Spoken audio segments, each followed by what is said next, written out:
ራስን ሰላም ቤተሰብን ሰላም የሚያደርገው ቅድመ ትዳር እንደቀጠለ ነው። ዛሬ ደግሞ ትዳር እንዴት ይሆን ማለት ቀረ። ትዳር ደስ የሚል ሀያት ነው።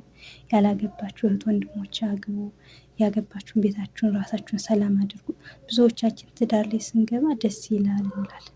ትንሽ ቆይተን ከወራት በኋላ ግን እሱ ተቀየረ እሷ ተቀየረ እንላለን። ዋናው ቁም ነገሩ ራሳችንን ላይ አልሰራንም። ስለ ትዳር ምንነት ገባ ብለን ስላላወቅን። ትዳር በራሱ አይጠፋም፣ ነገር ግን በሶስት ነገራቶች ይጎዳል።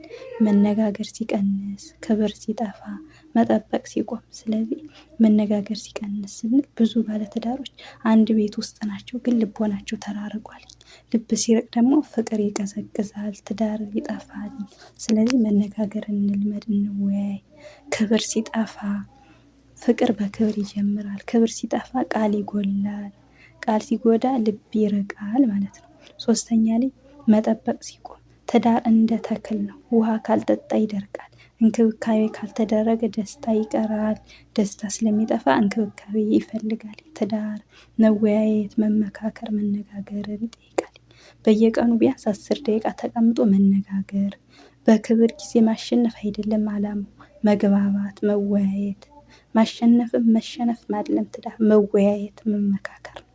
አንዳንድ ጊዜ ቀላል የሚመስሉ ግን ውስጥን የሚነኩ ብዙ ቃላቶች አሉ። አመሰግናለሁ፣ ይቅርታ፣ ደስ ይላል የሚሉ እነዚህ ትዳርን ሰላም፣ ራስን ሰላም ያደርጋሉ።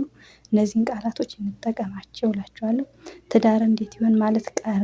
ከዚህ ቪዲዮ እስከ መጨረሻ ከተመለከታችሁ ላይክ፣ ሰብስክራይብ ያደረጋችሁ ለብዙ እህቶች ያደርሱልኝ። ትዳር ደስ የሚል ህይወት ነው። ትዳር በሁለት ሰዎች ይጀመራልኝ። ትዳር በሁለት ሰዎች ይቆማልኝ። አንድ ሰው ብቻ ትዳር መምራት ስለማይችል ላይክ፣ ሰብስክራይብ ያደረጋችሁ ለሁሉም እህት ወንድሞቻችን አድርሱ። ቤታችንን ራሳችንን ሰላም እናድርግላችኋለሁ። ደግሞ በሌላ ርዕስ እስከምንገናኝ ሰላም ሁኑልኝ።